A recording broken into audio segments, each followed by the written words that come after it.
welcome back to my channel. There's something today that I really wanted to talk about. As the title says, it's all about power. And I've been feeling that this is really, really important to share because I've been noticing a trend in all of the personal readings that I've been doing and just, with people around me and myself even, is the significance of understanding your power, how to reclaim it, how to, really step into it and embody it. It's something that has truly, truly shifted my life since I've really understood it and really began to embrace it. A few years ago that I really went through a huge shift in understanding my power. And I really feel that this is something that can help a lot of people out there who maybe aren't aware that they are living in their power, or maybe aren't aware that they need to reclaim their power in some way. I want to talk about what is power. What is power? For me, power is your creativity, it is your essence, your strength, the way you hold yourself, your confidence, your boundaries. It is, your authority, how graceful you are. It is truly like the embodiment of your most authentic self. So when people say, or when I've told others like you are really in your power, what does that mean? It means that you are embodying this energy of your most capable, most strongest, most authentic self. And you're capable of radiating a strong presence which others can recognize in you. You feel that energy from people in their power. You feel it when you're around them or when you're watching them. These people kind of just radiate this energy and command this presence, and you see a person who is capable of making anything happen for themselves. This is why I really, really want to talk about this today, because power is really what's going to help you manifest not just your best life, but really your truth. And it's going to help you overcome a lot of struggles and a lot of shadows and darkness that you experience in your life. Because think about it. On a chessboard, the queen is arguably the most powerful piece on the entire set. She can move forward, she can move backward, she can move however many steps that she wants. She can go diagonally. She has the ability to do pretty much anything on that board. She has that power, right?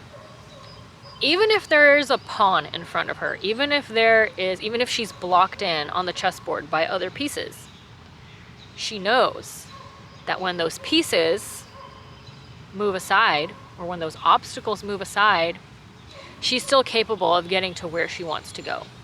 She has that power. She has no limitations, even when she has obstacles in front of her. So in essence, power is capable of growing you, growing your energy, and honestly just really shaping the entire world around you.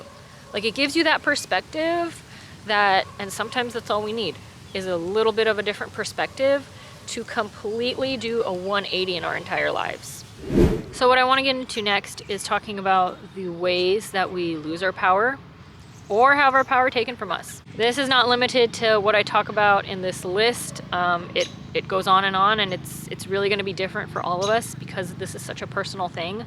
A few that I can mention is having our decisions made for us, having someone else always make our decisions, especially the important ones, the life-changing ones, where it's really up to you to make, and it should be up to you to make because it is your life. Other people making decisions for us. Someone else calling the shots in our lives. Is someone else always making your decisions for you, or is someone else always telling you how to live your life? Is someone else assuming they know what's best for you? And going off of that, are you having your boundaries stepped on? Are you saying yes where you truly actually want to be saying no? Are you doing it to people please? And people pleasing is arguably one of the most common forms of giving away your power. Apply it as it resonates for you. And one of the most, I would say, significant ways that we experience a power loss is trauma and abuse. Where have you experienced a situation or literally an experience where you have felt like you left a part of yourself behind in it? Is there an aspect of you that you have been feeling has been lost? Maybe something that you had in childhood that you no longer carry with you now Because a lot of the things that we do in childhood are a part of us that we tend to lose along the way because of either power loss or other people's opinions or, what have you. The awareness is the most important part. Once you become aware of it, that's when the shifts begin to happen. That's when the work begins to step up for you. The first step in reclaiming your power is identifying, where has it been lost? Where do you feel like you're not totally whole? Where do you feel like, other people have taken your power from you? Most people have at least one experience. Like, I think there isn't a single person I know who hasn't experienced a loss of their power in one way or another. And again, it can resonate over so many different situations. It can resonate from relationships to family to work. There's just so many ways. There's just so many varieties of the way that people can infringe on our boundaries and so forth. It's not something we're always really taught how to do, especially if you identify as an extremely nice person, because sometimes those of us who are extremely nice people just want to be seen as nice and just want other people to like us, and so we give that inner power up to others sometimes. This is where I get into boundary work. Start practicing saying no. And don't say no just for the heck of it, just because you want to say no to everything, but actually start saying no in those moments where you would only say yes because you want to make the other person happy or see you in a certain way. It's different if you do nice things for people because you genuinely want to do them, but when you catch yourself not wanting to do it and you say yes anyways, that's where the issues begin. So basically what I'm saying is start practicing saying no for your own good. Now, a really good example here, at least from my own life, is the times that you get invited to go out and you actually just want to stay home or spend that time for yourself doing your own thing, and you're really only inclined to say yes because you either want to keep getting invited to places, or B, you're worried that the other people might get upset that you don't want to go out with them. This is the perfect time to really just acknowledge the fact that if you're wanting to say no, just say no. That goes into making time for yourself versus always giving up your time for others. Taking mental health days off of work. Being aware of when you're overextending yourself. Boundaries are really important because the stronger that they become around you and the more clear that they become around you, the more that your energy begins to become contained in your own space. More energy you have to grow yourself and to heal yourself and, do what you need to do. When you don't have any boundaries, your energy is just flowing out through the cracks wherever it needs to go, and what's left for you? Okay, so this next part about how do you reclaim your power is sometimes the most challenging, but it's also the most simple, and it's doing whatever you want to do. Do you want to write poetry? Write poetry. You want to be an artist? Be an artist. Are you doing things to make others happy? Or are you doing things to make yourself happy? Do what you want to do and not what other people think is best for you or even right for you. Ultimately, the only person who knows what's best for you is you. Now, I know I said that this is sometimes the most simplest, but the most challenging, right? Well, at least in my case, when I started doing things that I actually liked doing and was interested in doing and enjoyed doing, I was actually very sensitive to the way that other people would perceive me. And I would recoil from other people's opinions about it. When I started getting into spiritual stuff, I did not have a lot of people supporting me at that time. There were a lot of people who were just like, okay, weirdo. Fortunately, I was just so passionate about it that I kept doing it, but that's my point here, is that you have to pay attention. Are you recoiling from what you enjoy doing because of other people's opinions? The more that you step into your power, and the more that you keep doing it anyway, the less likely you are to be pushed around and easily influenced by others. Society's opinions or the people in your life who are around you, not allowing those opinions to affect your life is being in your power. And the more that you do that, the more you grow your power. Think of it as a muscle. The more that you use your power, the more that you step into it and try to cultivate it, the greater it will become, the more that it will grow you.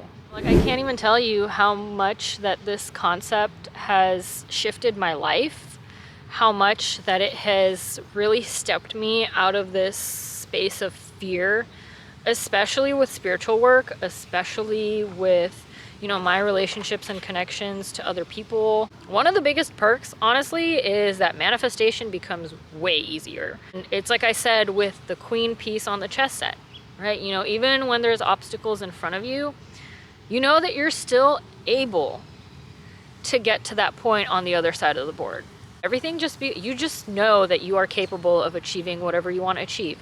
That mindset is so important because it just erases all of the self-doubt and all of the worry and concern, like, what if I can't make it? What if I can't make this happen? When you're in your power, you know you can make it happen. Point blank, period. You know you can make it happen. Manifestation happens like this. It just becomes so much easier because you really begin to believe in yourself more. You stop doubting yourself. You stop doubting what you're capable of. And this allows you to better anchor your manifestations into this reality. What do I mean by that? Well, say you decide to tell someone what you're manifesting and they give their opinion on it, and it's like, ooh, like, you sure you want that? Or, you know, whatever, however, some kind of negative response or some kind of whatever, undesirable response. When you're in your power, that manifestation is gonna stay anchored. It's gonna stay anchored here. It's not gonna be influenced. It's not gonna start floating away with that person's opinion. No, you're gonna be like, I don't care. It's still happening. I don't care what anybody says. I don't care how many people know. It's still happening. You really just begin to create things that are true for you. You really just begin to create a whole life that's true to you. All these things just start falling away. And you know what? It's really just this most peculiar feeling of when you regain your power and really start living in it, it's like you regain a piece of yourself you never even noticed that you lost. You know, ultimately, the hardest part of this is probably those of us who have gone through, you know, those situations where we've had our power taken from us or taken advantage of. And all I can say is it's hard work. I personally think it's easier done than said because it's so individual, where really at the core of it, you just need to set the intention. You just need to set the intention of a time where you felt powerless or you felt like, you know, you had been stepped all over. Set the intention to journey back to that moment, to that experience, and to begin reclaiming your power. And you will notice that those memories start coming up for you and that pain can start coming up for you. And as we all like to say here, in order to heal it, you have to feel it. So this won't be the last time that I talk about power on my channel. I feel like this is actually me just scratching the surface of this topic. If anything, I really hope that this just brings it into your awareness and maybe things will start coming up for you from here on out. Because I know a lot of this does stem from self-worth. Power 100% is directly correlated to your self-worth. And the more that you are able to value yourself, the greater power that you will have in changing the world around you and experiencing, you know, your best life. Really, that's like all I want for everyone who shows up on this channel, is for you to just be able to have your best life. So I'm gonna end that little chat here. That really needed to come out today. And I hope that really helps you in some way, shape, or form. Thanks again for watching. Thanks for listening, and I'll see you in the next one. Bye.